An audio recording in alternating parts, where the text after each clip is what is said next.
Hello friends, कैसे हैं आप सब। या देवी सर्वभूतेषु विद्यारूपेण संस्थिता, नमस्तस्यै नमस्तस्यै नमस्तस्यै क्लास नमो नमः। 10th दोस्तों, आपका साइंस हमारे कार्बन चैनल एंड पर इट्स स्वागत है। कंपाउंड। अभ्यास दोस्तों, इससे पहले हमने आपको अनुभाग के प्रश्न हल करवाए हैं और उसमें हमने आपको प्रकारात्मक समूह क्या होते हैं, के नाम कैसे लिखे जाते हैं, कार्बन कंपाउंड होते हैं, कार्बन यौगिक होते हैं, उनके आईयूपीसी नेम कैसे लिखे जाते हैं, आबंधों के हिसाब से उनके क्या नाम होते हैं, विषम परमाणु क्या होते हैं, वो सब आपको बताए थे। अब हम अभ्यास प्रारंभ करते हैं। आपने उनको वहां से जरूर पढ़ना है। क्वेश्चन नंबर फर्स्ट देखिए, एथेन का आणविक सूत्र C2H6 है। इनमें 6 सहसंयोजी आबंध हैं, 7 सहसंयोजक आबंध हैं, 8 सहसंयोजक आबंध हैं या 9 सहसंयोजक आबंध हैं। आपके पास क्या तरीका होता है कि आपने कार्बन लगानी है 2 और कार्बन पर उनकी बॉन्ड पूरी करनी है, आबंध पूरे करने हैं। इन आबंधों को पूरे करके इन पर हाइड्रोजन लगाने हैं। अब C2H6 बन गया ये। अब यहाँ पे आबंध गिनिए कितने हैं, 1 3 4 5 6 7। तो कितने सहसंयोजी आबंध हो गए इनके अंदर, 7। इसका ऑप्शन बी सही आंसर है। 7 सहसंयोजक आबंध हैं। इसी प्रकार इसमें आपसे और भी कुछ पूछा जा सकता है। ठीक है, अगले में देखेंगे, ब्यूटेनोन चतुर कार्बन यौगिक है। इसका प्रकार्यात्मक समूह क्या है। ये चतुर है यहाँ, यानी कि ब्यूटेनोन, आपको उस नाम से पता लग रहा है। ब्यूट ब्यूट में कितने कार्बन होते हैं, 4। नोन, अब नोन में क्या लगता है, डबल बॉन्ड ओ। ठीक है ना, ब्यूटेनोन, बाकी में हाइड्रोजन पूरे करने होते हैं, यहाँ सब में हाइड्रोजन लगेंगे। अब जिसमें ये प्रकार्यात्मक समूह है, इसका नाम क्या है हमने बताना है। क्या ये कार्बोक्सिलिक अम्ल है, या ये एल्डिहाइड है, या ये कीटोन है, या अल्कोहल है। आपको कैसे याद रखना, अल्कोहल के लिए OH होना चाहिए, इसके अंदर वो नहीं है। ठीक है, कीटोन के लिए C डबल बॉन्ड O होता है, एल्डिहाइड के लिए CHO होता है और कार्बोक्सिलिक अम्ल के लिए COH होता है। ठीक है, कार्बोक्सिलिक अम्ल के लिए क्या होता है, COOH। तो हमारा यहाँ पर क्या है, कीटोन। क्या है इसका प्रकारात्मक समूह, कीटोन। तो हमारा तीसरा आंसर इसमें सही आंसर है। क्वेश्चन नंबर थर्ड देखिए, खाना बनाते समय यदि बर्तन की तली बाहर से काली हो रही है तो इसका मतलब है कि भोजन पूरी तरह नहीं पका है, ईंधन पूरी तरह से नहीं जला है, ईंधन आर्द्र है, ईंधन पूरी तरह से जल रहा है। अगर बर्तन की तली काली हो रही है, इसका मतलब ईंधन का पूर्ण दहन नहीं हो रहा है। ठीक है ना, इसका मतलब ऑक्सीजन को पूरी नहीं मिल रही, ईंधन का पूरी तरह दहन नहीं हो रहा है, पूरी तरह ईंधन नहीं जल रहा है। ठीक है, अगला क्वेश्चन देखते हैं, फोर्थ क्वेश्चन।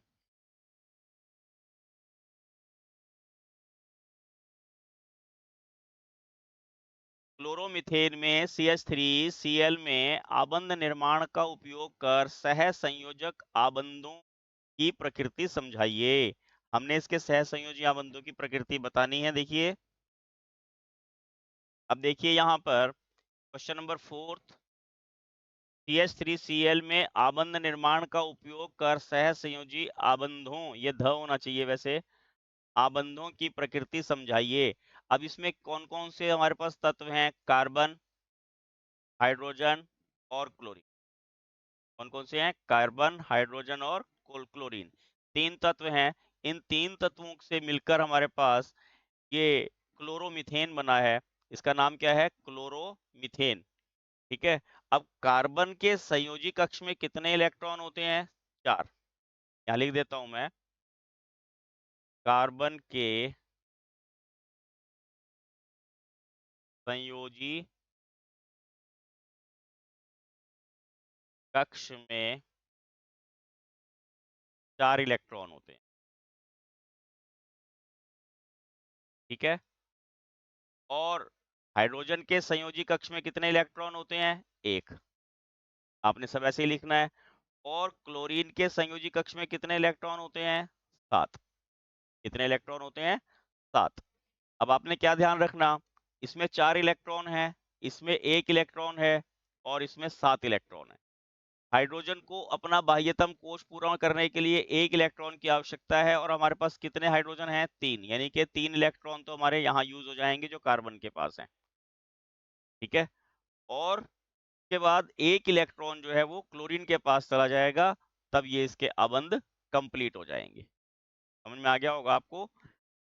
हमने क्या ध्यान रखना, क्लोरीन के संयोजी कक्ष में कितने इलेक्ट्रॉन बताए मैंने? 7। तो इस प्रकार के हमारे पास क्या है, कार्बन के तो 4 संयोजी इलेक्ट्रॉन है, 3 हाइड्रोजन के साथ और 1 क्लोरीन के साथ मिलकर जो सिंगल बॉन्ड वाले हैं, एकल आबंध वाले सहसंयोजी आबंध बना देंगे। ठीक, अब पहले इसके मैं आपको बॉन्ड फॉर्मेशन सिखाता हूं। देखिए, CH3Cl और CH3Cl में मैं यहां से H हटा देता हूं और एक बार बना के दिखा रहा हूं। देखिए, C बीच में लगाया, यहाँ पे Cl लगाया, एक हाइड्रोजन ऊपर की तरफ, एक नीचे और एक साइड में, तो ये क्या बन गया? CH3Cl।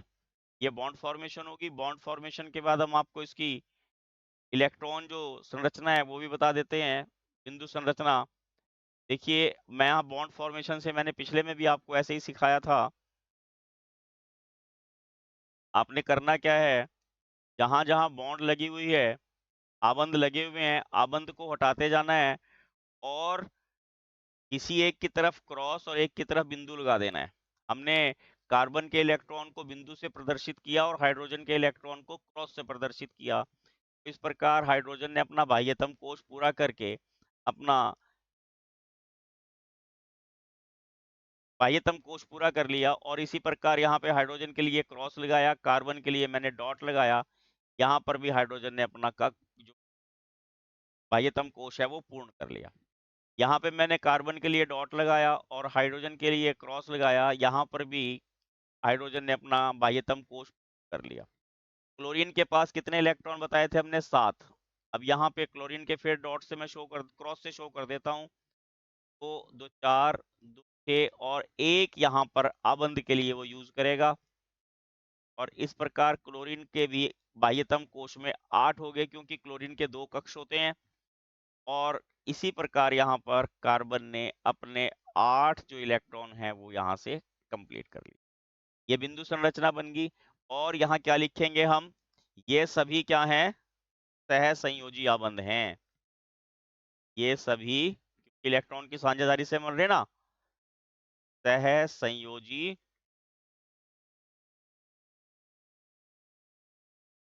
आबंध हैं। ठीक है, और सहसंयोजी भी कैसे हैं? एकल भी लिख देता हूं। ठीक है ना, ये सभी एकल यानी कि सिंगल बॉन्ड वाले, यहाँ नीचे लिख देता हूं, ये सभी एकल यानी कि एकल सिंगल बॉन्ड वाले एकल सहसंयोजी आबंध हैं।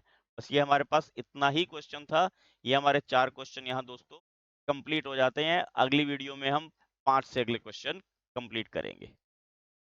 Please like, share and subscribe my channel. Thank you, have a nice day. रूप है प्रचंड तू आरंभ तू ही अंत, फिर सृष्टि का रचयिता